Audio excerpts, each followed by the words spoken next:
지난 시간에 이어서 우리 사도행전 두 번째 시간을 갖게 되었는데요. 지난 시간에는 우리가 사도행전을 시작하면서 사도행전의 그 서론으로 전반적인 내용을 살펴보았죠. 사도행전은 어떤 책일까? 그리고 사도행전은 어떤 내용을 담고 있는지, 그리고 사도들의 행전, 사도행전 1장 8절의 내용을 중심으로 사도행전의 큰 그림을 그려보는 그러한 모습을 우리가 함께 나누었습니다. 그리고 그 속에서 진정한 부흥의 역사가 기록하고 있는 책이 사도행전임을 공감하면서 오늘 또 우리의 모든 교회도 말씀의 부흥과 성령의 역사를 주목하면서 사도행전의 그 내용을 깊이 살펴볼 것을 함께 우리가 다짐을 했습니다. 오늘 또 우리 사도행전의 내용을 본격적으로 살펴보면서 출발하도록 하겠습니다. 먼저 오늘 누가는 사도행전 1장 1절에서 2절에서는 이 문서를 누구를 위해서 썼는지를 밝히고 있죠. 그리고 첫 번째 책에 기록한 첫 번째 책이 무엇입니까? 누가복음이죠. 누가복음에 기록한 내용이 무엇인지를 우리에게 상기시켜 주고 있는 모습을 보게 됩니다. 같이 읽겠습니다. 1절 2절입니다. 데오빌러여, 내가 먼저 쓴 글에는 무릇 예수께서 행하시며 가르치시기를 시작하신부터 그가 택하신 사도들에게 성령으로 명하시고 승천하신 날까지의 일을 기록하였노라. 아멘. 오늘 누가는 이 글을 데오빌로에게 쓰고 있다라고 하는 것을 알게 됩니다. 데오빌로가 누구일까? 데오빌로라고 하는 이름의 뜻은 하나님을 사랑하는 사람이라고 하는 뜻을 담고 있는데요. 그의 정체에 대해서는 여러 가지 설이 있기는 합니다. 어떻게 확정할 수가 없는데 이방인 출신 신자들을 총칭하는 이름이라고 주장하기도 해요. 데오빌로 각하라고 구체적으로 호칭하는 것을 보게 되면 아마 실제적인 인물일 가능성이 높다라고 하는 것이 주석적인 견해입니다. 누가복음 1장 3절에 그렇게 이야기를 하고 있습니다. 그 모든 일을 근원부터 자세히 미루어 살핀 나도 데오빌로 각하에게 차례대로 써보내는 것이 좋은 줄 알았노니 라고 말합니다. 여기서 저자 누가는 먼저 쓴 글인 누가복음의 범위에 대해서 말해주고 있죠. 그 내용에 대해서 먼저 쓴 글에 1절 무릇 예수께서 행하시며 가르치시기를 시작하신부터 해서 그가 택하신 사도들에게 성령으로 명하시고 승천하신 날까지의 일을 기록했다라고 하는 것이죠. 먼저 쓴 복음은 누가복음에 그런 내용을 담고 있었다. 즉 누가복음에서는 예수님께서 가르치기 시작하신부터 시작해서 예수님께서 부활하시고 죽으시고 부활하시고 승천하신 일을 기록해 놓았다라고 하는 것입니다. 그러므로 이 사도행전은 예수님의 어떤 두 번째 말씀이라는 것을 암시하고 있는 것이죠. 예수님은 승천할 때까지 말씀하시고 그냥 그쳐버린 것이 아니라 이제 예수님의 그 성령을 통하여 말씀하신다는 사실을 우리에게 말씀하고 계시는 거예요. 제자들을 통하여 지금도 말씀하고 계시고 이렇게 누가를 통해서 어떻게 보면 남긴 성경 말씀으로 오늘날 우리에게 말씀하고 계시다라고 하는 것입니다. 말씀하시는 방식이 달라졌을 뿐인 예수님이 여전히 우리에게 말씀하신 줄로 믿습니다. 오늘 말씀해 보니 예수님은 자신이 이 땅을 떠나실 것을 미리 벌써부터 아시고 떠나시기 전부터 제자들에게 뭐라고 말씀하십니까? 예수님이 자신에 대신해서 할 일과 전할 말을 가르쳐 주었다라고 그랬습니다. 그 가르쳐 주실 때 뭘로 가르쳐 주셨다고 그랬습니까? 2절로 보니까 성령으로 명하셨다라고 말하고 있습니다. 2절입니다. 그가 택하신 사도들에게 성령으로 명하시고 승천하신 날까지 일을 기록하였다. 뭐라고요? 성령으로 명하셨다라고 하는 거예요. 성령으로 그가 그의 할 일과 더불어서 전할 말을 가르쳐 주었다. 이 성령님을 통한 명령이나 가르침은 어떻게 보면 성경상 새 언약의 시대가 시작되었다라고 하는 것을 우리에게 알려주는 것입니다. 그러니까 예수님이 부활하신 이후에 예수님과 제자들 간에 오고 가는 그 소통의 방식에 가장 중요한 특징이 오늘 성령님이라는 것입니다. 즉 물론 예수님의 공생의 기간에도 성령님은 역사하셨죠. 그렇잖아요. 예수님이 인간으로서 하나님의 아들의 역할을 감당하실 수 있었던 것도 누구의 힘을 얻었습니까? 성령으로 충만하셨기 때문이에요. 또한 제자들이 예수님을 믿고 따를 수 있었던 것도 성령님의 역사 때문이었다라고 하는 것이죠. 그런데 이제 예수님께서 더는 육체로 계시지 아니하고 따라서 전혀 눈에 뵈지 않는 상황 가운데서 앞으로 제자들은 이 성령에 의지하여 왕이신 예수의 영을 통하여서 그들이 말씀을 듣게 됐다라고 하는 것입니다. 즉 인도함을 통치를 받게 된다라고 하는 것입니다. 그래서 성령께서는 생전에 예수님께서 하셨던 말씀을 생각나게 하실 것이고, 그리고 제자들 각자가 해야 할 일들을 그 말씀을 통하여 알게 하실 것이라는 것이죠. 매우 어떻게 보면 이거는 주관적인 것이지만, 하지만 매우 인격적으로 주님은 성령을 통하여 제자들에게 역사하셨고 오늘도 우리에게 역사하시는 분이시다라고 하는 것을 성령으로 말씀하시고 성령으로 명령하시되라고 말하는 것입니다.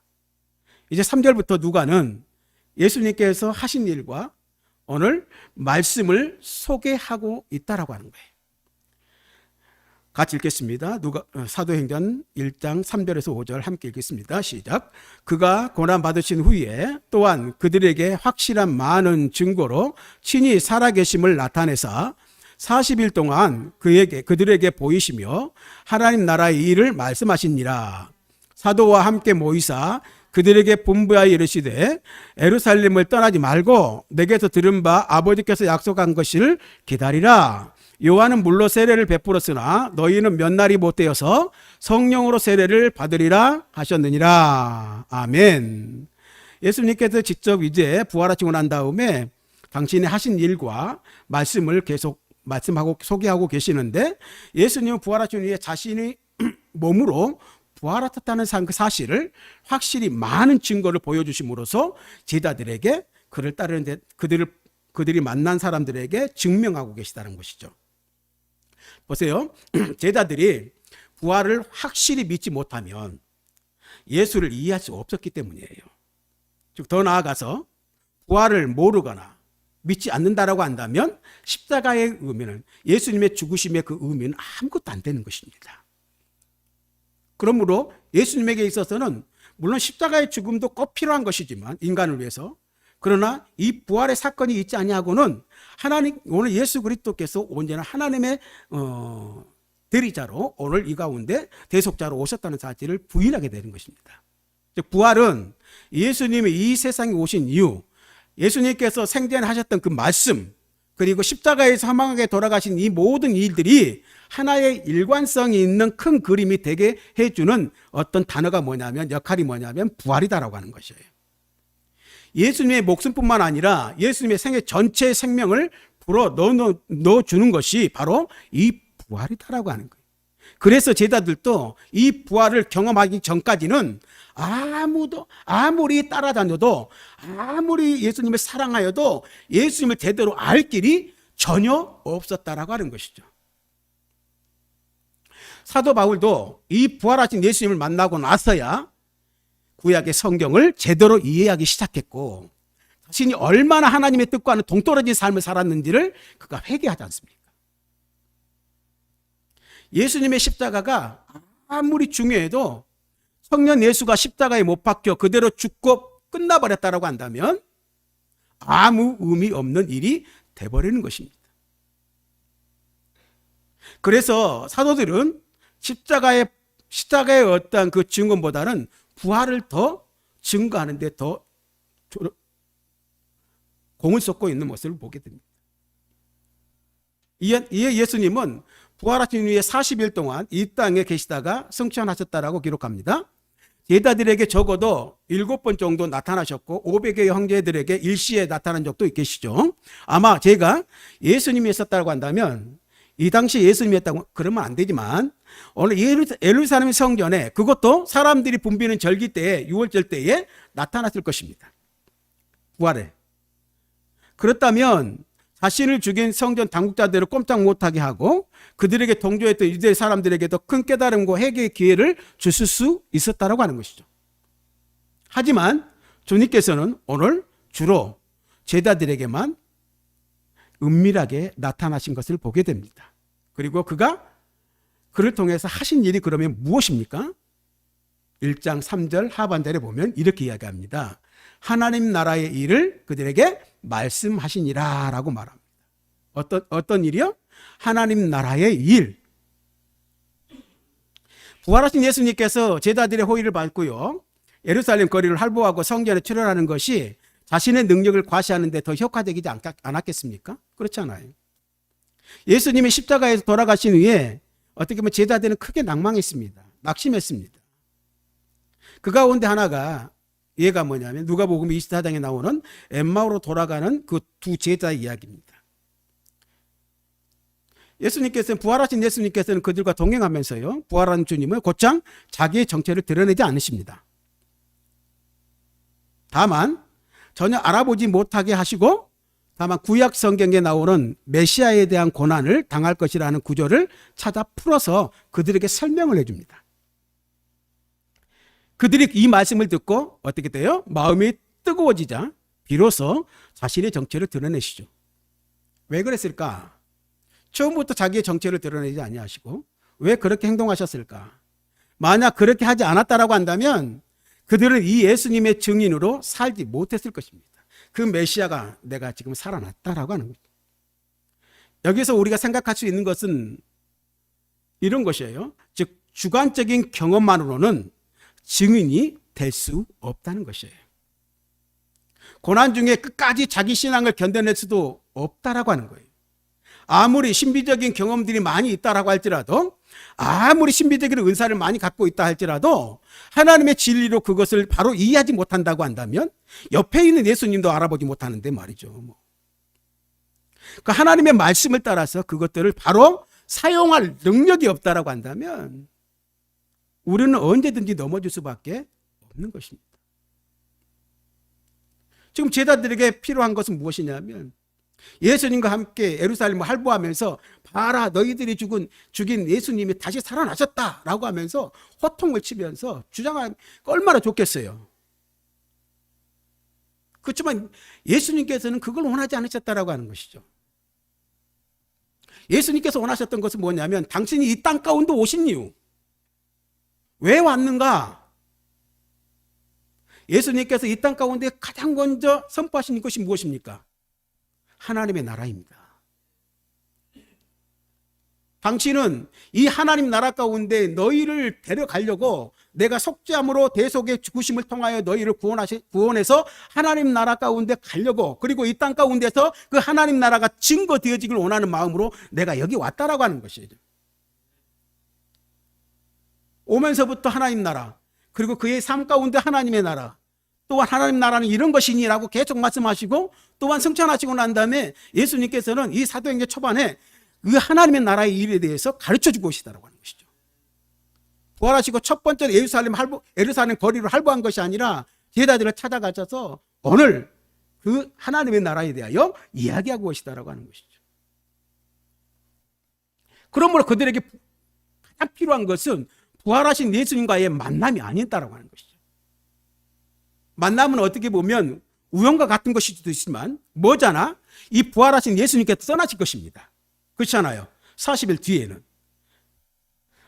변화산에서도 오늘 예수님은 임박한 십자가를 준비하기 위해서 세 제자인 베드로와 요한과 야고보를 앞세워서 기도하러 올라가셨습니다. 거기에서 누구를 만납니까? 모세와 그 다음에 누구죠? 엘리야. 그리고 또한 주님을 위해서 세 가지죠. 그 영광스러운 그 모습으로 변화되는, 변화산 그 영광의 모습으로 변화되는 그것들을 이 세자들이 경험하지 않습니까? 미리 그런 모습을 나타내셨어요. 즉 이거는 어떻게 보면 부활하신 모습과 똑같은 거예요. 잠깐이었지만 세자들에게 결코 잊을 수 없는 경험이었어요. 그래서 이 나선 베드로가 뭐라 그랬습니까? 후에 자기의 서신에, 베드로 후서에 자기의 서신에 이렇게 기록하고 있어요. 그 사건을 1장 16절 18절 우리 주 예수 그리스도의 능력과 강림하심을 너희에게 알게 한 것이 교묘히 만든 이야기를 따른 것이 아니요 우리는 그의 크신 위엄을 친히 본 자라. 지극히 큰 영광 중에서 이러한 소리가 그에게 나기를 이는 내 사랑하는 아들이요 내 기뻐하는 자라 하실 때에 그가 하나님의 아버지께 존귀와 영광을 받으셨느니라. 이 소리는 우리가 그와 함께 거룩한 산에 있을 때에 하늘로부터 난 것을 들은 것이라. 그들은 그 변화산에서 이 신령한 은혜를 경험하게 되면서 예수님을 놓치고 싶지 않았답니다. 그 산에서 내려가고 싶지 않았어요. 그곳에 항상 머물고 싶었어요. 은혜의 현장 가운데 항상 우리가 기도원에서도 마찬가지잖아요. 너무나도 은혜를 받고 있으면 밑에 내려가고 싶지 않는 거예요. 그 은혜 가운데 현장에 있었단 말이에요. 영광 현장. 영화로운 현장에. 그때 베드로가 대표로 이렇게 이야기하는 거예요. 마태복음 17장 4절에 베드로가 예수께 여짜오 이르되 주여 우리가 여기 있는 것이 좋사오니 만일 주께서 원하시면 내가 여기서 초막 셋을 짓되 하나는 주님을 위하여 하나는 모세를 위하여 하나는 엘리야를 위하여 하니라 라고 말해요. 그런데 하지만 하나님께서는 이는 내 사랑하는 아들이니 너희는 그의 말을 들어라 라고 말씀하십니다. 그리고 예수님은 그와 함께 이제 내려가자라고 말씀하시는 거죠. 이렇게 영화로운 어떻게 보면 우리의 눈에는 신비적인 그나 예수님만 붙잡으려고 하지 말고 또 지금의 이 신비의 체험단 어떻게 보면 의지하지 말고 체험만 의지하지 말라고 하는 것이죠. 거기에 붙잡히면 안 된다라고 하는 것입니다. 우리가 있어야 할 곳은 이곳이 아니라고 하는 것입니다. 우리가 은혜의 현장 가운데 있지만 은혜를 받고 어떻게 해야 됩니까? 삶의 자리로 나가야 된다고 하죠. 왜? 하나님의 나라를 전파해야 되기 때문에. 대신에 이제 예수님께서 하신 말씀을 잘 듣고 이해하고 배우라라고 말해요. 너희는 예수의 말을 들으라라고 말해요. 그 예수님의 말씀이 무엇입니까? 뭘까요? 십자가에서 예수님이 죽고 부활하셔야 하나님 나라가 선다라고 하는 말씀이에요.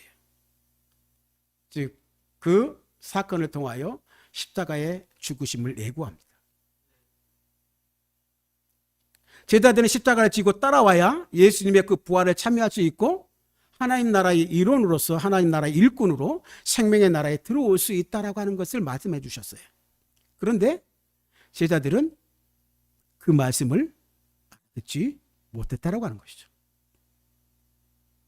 그래서 부활하신 주님의 모습을 미리 보았음에도 불구하고 그 영화로운 모습을 보았음에도 불구하고 십자가 앞에서 다 도망쳐 버렸고 베드로는 주님을 3번이나 부인하는 아주 정말 가슴 아픈 이야기가 우리에게 들려지지 않습니까?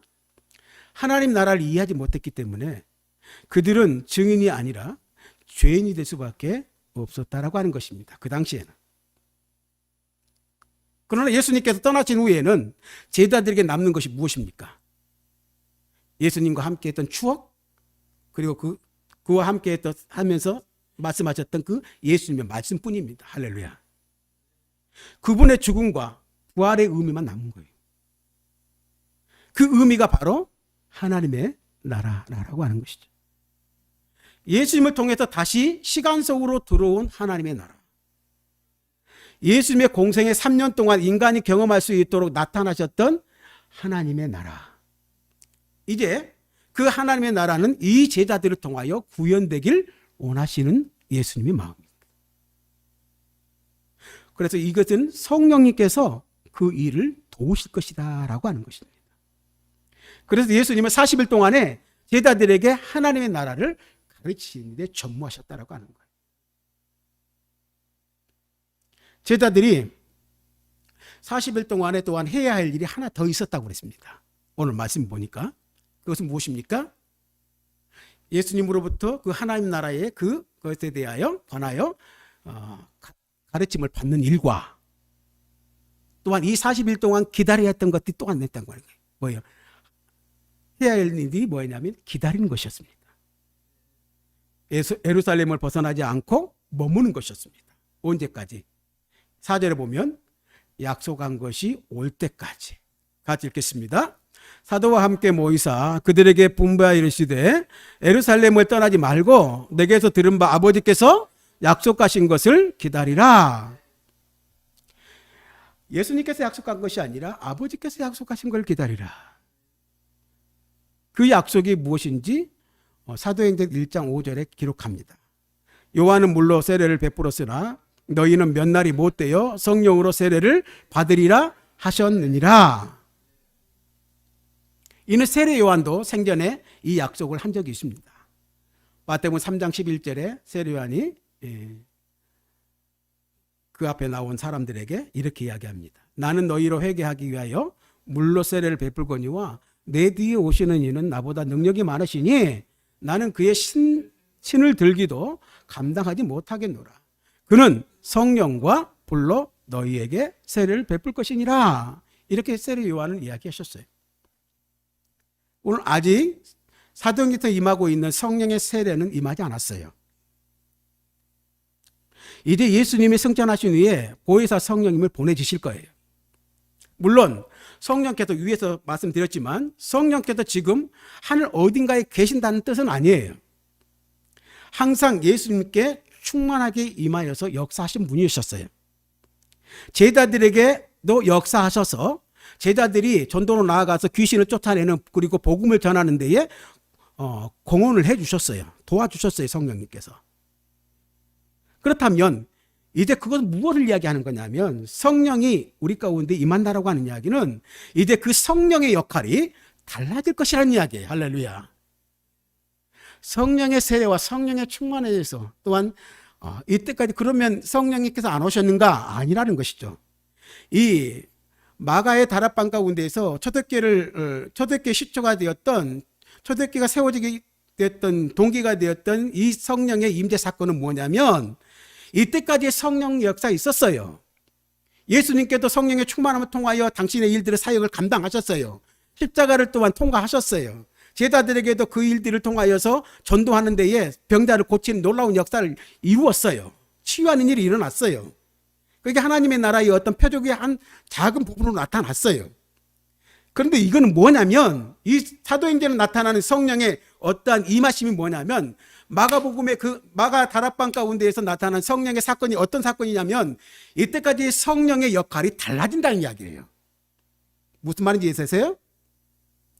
성령의 역할이 달라진다라고 하는 거예요. 다른 역할을 하시는 성령의 모습을 너희가 보게 될 거다라고 하는 것이에요. 어떤 역할이요? 어떤 역할이겠습니까? 지금까지는 예수님께서 많은 이적을 거치시고 또한 십자가를 큰 어떠한 대속의 사건을 위해서 성령께서 도우셨어요. 그 제자들의 어떤 이러한 사역을 위해서 전도 사역을 위해서 중간중간에 전도 파송을 받았을 때에 그 일들을 행하셨어요. 그 일로 기뻐하죠. 그때 성령도 역사하셨어요. 구약시대도 성령께서 함께 역사하셨어요. 이 신약시대에 성령의 어떤 이 행전을 시작하면서 어떤 사건이 이 성령의 역할이 달라지는데 어떤 역할로 다르느냐? 오늘 그 성령의 역사는 뭐냐면 성령의 역할은 뭐냐면 십자가에 못 박히신 그 예수님이 바로 우리의 구세주시고 주이시며 메시아 그리스도이심을 믿게 하는 역할을 한다는 거예요. 할렐루야. 예수님께서 이 말씀을 생각나게 하시는 진리 영이 되신다는 거예요. 성령께서 예수의 죽음을 가운데서 부활시킨 능력으로 뭐예요? 성도들을 지켜주고 위로하고 격려하고 가르친 일을 하게 될 거란 이야기죠. 그리고 성도들의 탄식하는 그 기도를 들으시고 함께 탄식하며 하나님께 중보해 주는 역할을 하게 될 거라는 것이죠. 성령님은 이 사도들이 그 소식, 그 복음을 전할 때 도와주시고 고난을 이겨낼 수 있도록 힘을 주실 것이라고 그 역할이 바뀌게 될 거라는 사실을 말씀하고 계시는 거예요. 물론 기존에 그 성령께서 나타나셨던 그 일들은 계속 일어나지만 특별히 이 성령의 사건을 통하여 성령의 임재 사건을 통하여 마가의 다락방의 성령의 사건을 통하여서 이렇게 성령의 역할이 달라지게 될 거라는 것이죠. 사도 바울은 말만 잘하는 고린도 교회 성도들을 야단치면서 이렇게 이야기를 합니다. 고린도전서 4장 19절 20절에 특별히 주께서 허락하시면 내가 너희에게 속히 나아가서 교만한 자들의 말이 아니라 오직 그 능력을 알아보겠으니 하나님 나라는 말에 있지 아니하고 오직 능력에 있습니다 라고 말해요. 할렐루야. 어떤 능력, 어떤 능력입니까? 바로 고난을 참아내는 능력입니다. 진짜 하나님의 나라의 백성은 말만 잘하는 사람이 아니라 복음을 전하기 위해서, 복음으로 살기 위해서 고난을 인내하는 사람이라는 이야기죠. 그 능력을 주시는 분이 누구시다? 성령님이시다. 그러니 이 성령님의 인도하심과 동행함이 없이는 아무도 하나님의 나라 일을 할 수 없고 하나님 나라의 사람으로 살아갈 수 없다라고 하는 것입니다. 그래서 그 성령을 기다리라고 말씀하고 계시는 거예요. 그리하면 너희가 정적적으로 나의 제자됨으로써 그 예수님의 그 복음을 전할 수 있다. 그 복음은 무엇인데요? 그 복음의 핵심이 뭔데요? 그 복음의 핵심이 예수 그리스도께서 이 땅에 오신 이유. 왜 오셨는가? 너희를 우리 하나님 나라 가운데로 인도하시기 위하여. 그 성령님께서 오실 때에 제자들은 기도하고 말씀을 묵상하면서 예루살렘을 떠나지 말고 기다려야 했다라고 하는 것이죠. 기다림. 40일 동안 예수님의 가르침을 받고 기다리는 동안 하나님의 약속하신 그 성령을 기다리는 것이었어요. 기다림. 그것은 믿는 자에게 있어서는 어떻게 보면 정체 현상이 아니에요. 그것은 어떻게 보면 소극적인 자세가 아니라는 이야기예요.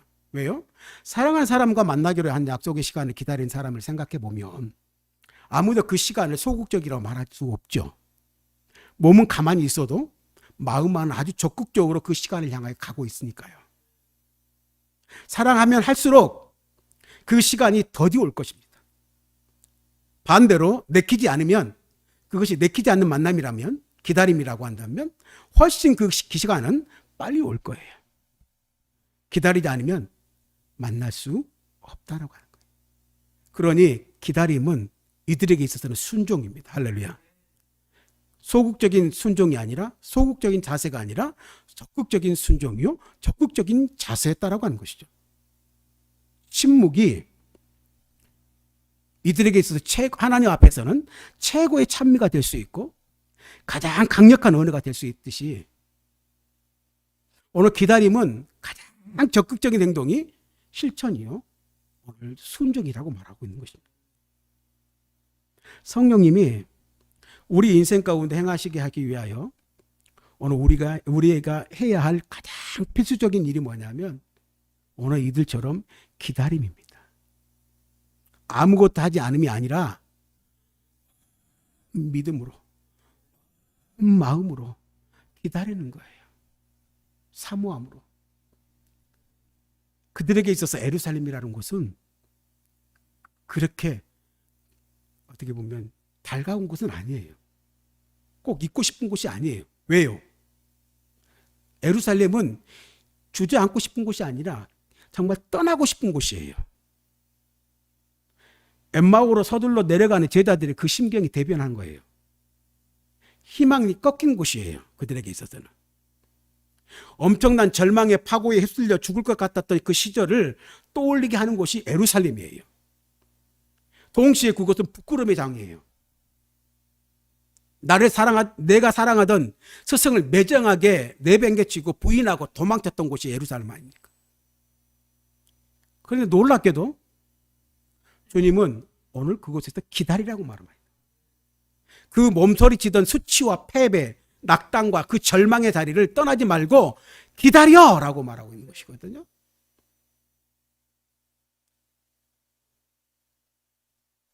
왜요? 그거는 하나님의 약속이 있는 곳이기 때문입니다.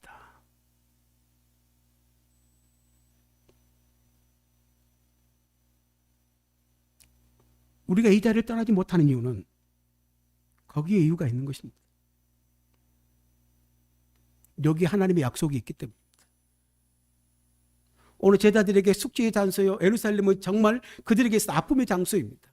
예루살렘 애자만 들어도 참 치가 떨리고 정말 부끄러운 곳이에요. 당장 떠나버리고 싶은 곳이에요. 그러나 그곳에 주님은 기다리라고 말씀하셨어요. 40일 동안. 떠나면서까지.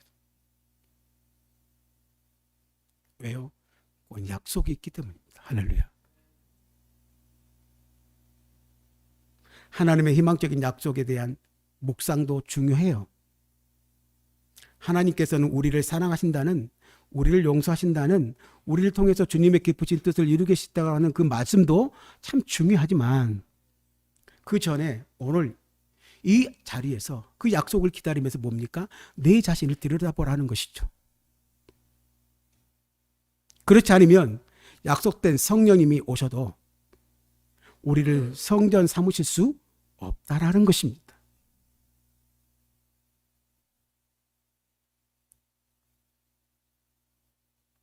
오늘 우리는